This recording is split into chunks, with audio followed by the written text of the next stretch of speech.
Hi hello నమస్తే friends. ఈరోజైతే మనము కేసరి ఎలా చేసుకోవాలనేది చూపిస్తానన్నమాట.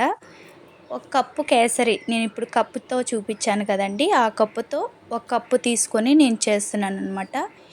ఇదండి జీడిపప్పు, కొద్దిగా 2 స్పూన్లు నెయ్యి వేసుకొని ఈ జీడిపప్పు అనేది కొద్దిగా వేయించుకుందాం. దోరలుగా వేయించిన తర్వాత పక్కకు తీసి పెట్టుకుందాము.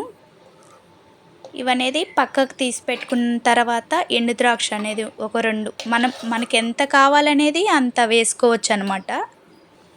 ఇప్పుడైతే ఎండు ద్రాక్ష వేసాను. ఎండు ద్రాక్ష వేసిన తర్వాత ఇది కొద్దిగా నెయ్యిలో అనేది కొద్దిగా వేయించుకున్నాం అనుకో బాగుంటుంది కదా, నెయ్యి స్మెల్గా. అందుకు ఇది వేయించుకున్నానండి. వేయించుకున్న తర్వాత పక్కకు తీసుకుంటున్నాను.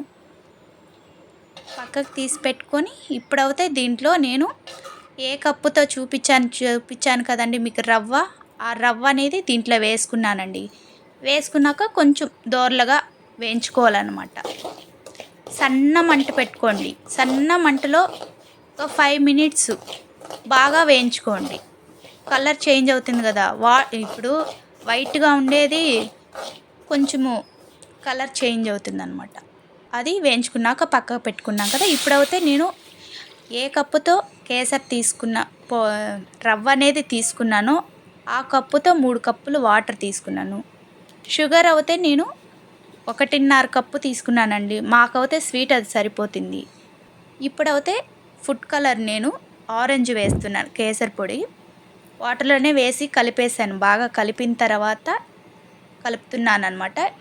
ఉంటలు ఏమీ లేకుండా ఉంటాయి కదా, కొంచెం బాగా కలుపుకునేసినాక ఈ వాటర్ అనేది కొంచెం బాగా తెల్లాలన్నమాట.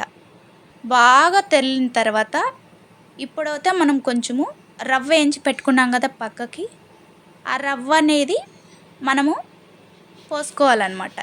ఈ రవ్వ అనేది పోసుకొని మళ్ళీ కలుపుతూ ఉండాలన్నమాట. ఎందుకంటే రవ్వ పోసాం కదా, ఉంటలు లేకుండా మెల్లిగా కలుపుతూ ఉండాలన్నమాట. కలుపుతూ ఉంటే చూసారా, ఉంట అనేది ఒకటి వచ్చింది నాకైతే. ఆ ఉంట లేకుండా కలుపుకోవాలన్నమాట. నేనైతే యాలక్కాయలు 3 యాలక్కాయలు వేసానండి, బాగా దంచుకొని. స్మెల్ బాగుంటుంది కదా, అందుకనేసి. ఇప్పుడు ఈ డ్రై ఫ్రూట్స్ వేసాను. ఎండు ద్రాక్ష ఇవన్నీ వేసానన్నమాట, నెయ్యిలో వేయించుకునేవి. ఇప్పుడైతే ఎక్కువ ఎంత వాటర్ తీసుకుంటే కొద్దిగా ఈ కేసరి అనేది కొద్దిగా లూజ్గా ఉంటే తినడానికి కొంచెం బాగా ఉంటుందన్నమాట. చాలా బాగుంటుంది.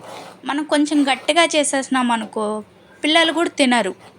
కొంచెం బాగుండింది అనుకో తింటారు కదా. ఇప్పుడైతే నెయ్యి వేసుకుంటున్నాను. ఇదైతే ఇంట్లో మేము కాంచుకున్నాం నెయ్యి. ఆ నెయ్యి అయితే ఒక 4 స్పూన్లు నేను వేసానండి. స్మెల్ అయితే సూపర్గా ఉంది, నెయ్యి స్మెల్ అవుతాయి. ఎందుకంటే ఇంట్లో మనము తయారు చేసుకుంటాం కదా నెయ్యి అనేది, అందువల్ల 4 స్పూన్లు అయితే నేను వేసాను. ఆ నెయ్యి స్మెల్కే కేసరి అనేది తినేవాళ్ళనమాట. అంతా చాలా బాగుంది. ఇప్పుడైతే నెయ్యి వేసిన తర్వాత కొద్దిగా కలుపుకుందాము. కలిపిన తర్వాత కలిపేసుకున్నామా, స్టవ్ ఆఫ్ చేసి పెట్టుకునేసినామంటే, మనం స్టవ్ ఆపలేదనుకోండి అలాగే కలుపుతూ ఉన్నాం అనుకో ఇంకా కొంచెం గట్టిగా అయిపోతుంది. గట్టిగా అవ్వకుండా కొద్దిగా కలిపేసి స్టవ్ ఆపేసి ఒక బౌల్లో వేసుకున్నాం అనుకోండి ఇంకా తినడమే ఆలస్యం. అంతే, చాలా బాగుంటుందండి. చూసారా, మీరు కూడా ఒకసారి ట్రై చేయండి. మీరు ఎలా చేస్తారో ఒకసారి చెప్పండి. Bye bye. లైక్ చేసి సబ్స్క్రైబ్ చేసుకోండి. బాయ్.